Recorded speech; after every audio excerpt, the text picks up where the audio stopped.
പുഴുവിനെ കിട്ടിയെന്ന് അറിഞ്ഞിട്ടും കുഴിമന്തി കഴിക്കാനായിട്ട് ഈ കടയിൽ തിരക്കൂട്ടുന്ന ആൾക്കാർക്ക് കൈയും കണക്കുമില്ല. ഈ തിരക്കിന് കാരണം എന്താണ്? Hello guys, കാർത്തിക്കാണ്.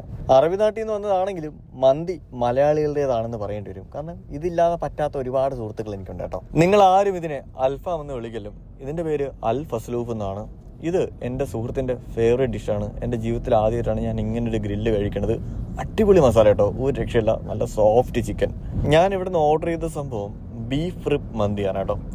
ഈ റിബിൽ വലിയ പോർഷനിൽ മീറ്റൊന്നും ഇല്ലെങ്കിലും ഉള്ള പോർഷനിലുള്ള ആ ഒരു മീറ്റിൻ്റെ മസാല ഒരു രക്ഷയില്ല, അടിപൊളി. എല്ലാവരും പറയുന്ന പോലെ ആ മീറ്റ് ടെൻഡർ ആയിരുന്നു, ജ്യൂസി ആയിരുന്നു, അതുപോലെ തന്നെ ഗംഭീരമായിരുന്നു. നല്ല ഫ്ലേവറിൽ ഇൻഫ്യൂസ് ചെയ്തിട്ടുള്ള റൈസ്, അതിൻ്റെ കൂടെ നല്ല മയോണൈസ്. ശരിക്കും മന്തി ഇഷ്ടപ്പെടുന്നവർക്ക് ഞാൻ ഈ ഷോപ്പ് ഹൈലി റെക്കമെൻഡ് ചെയ്യും. ഈ കടയിൽ തിരക്ക് കൂടിയാൽ എനിക്ക് വലിയ അതിശയമൊന്നുമില്ല. ഇനി പുഴുവല്ല, ഡിനോസറിനെ മന്തിന്ന് കിട്ടിയെന്ന് പറഞ്ഞു കഴിഞ്ഞാലും ആൾക്കാർ ഇവിടെ തിരക്ക് കൂട്ടും. മാനേജ്മെന്റിന്റെ അറിവോടുകൂടി അല്ലായിരിക്കാം പുഴുവെന്ന അതിഥി ആ മന്തിയിലെത്തിയത്. എന്നിട്ട് ഇവിടെ തിരക്ക് കൂടുന്നതിന്റെ റീസൺ ഇവർ മുൻകാലത്തിൽ കൊടുത്തുള്ള സർവീസിന്റെ ക്വാളിറ്റി ഉണ്ടായിരിക്കണം. എടപ്പള്ളിയിൽ വന്നു കഴിഞ്ഞാൽ അറേബ്യൻ പാലസിൽ നിന്ന് ആണ് ഞാൻ സ്ഥിരമായി മന്തി കഴിച്ചുകൊണ്ടിരുന്നത്. എനിക്ക് ഇന്നും ആ ഒരു ബ്രാൻഡിന്റെ മന്തി ഭയങ്കര ഇഷ്ടമാണ്. അറേബ്യൻ പാലസിന്റെ തൊട്ടടുത്തായിട്ടാണ് കുബാബിൻ ലൊക്കേറ്റ് ചെയ്തിട്ടുള്ളത് കേട്ടോ.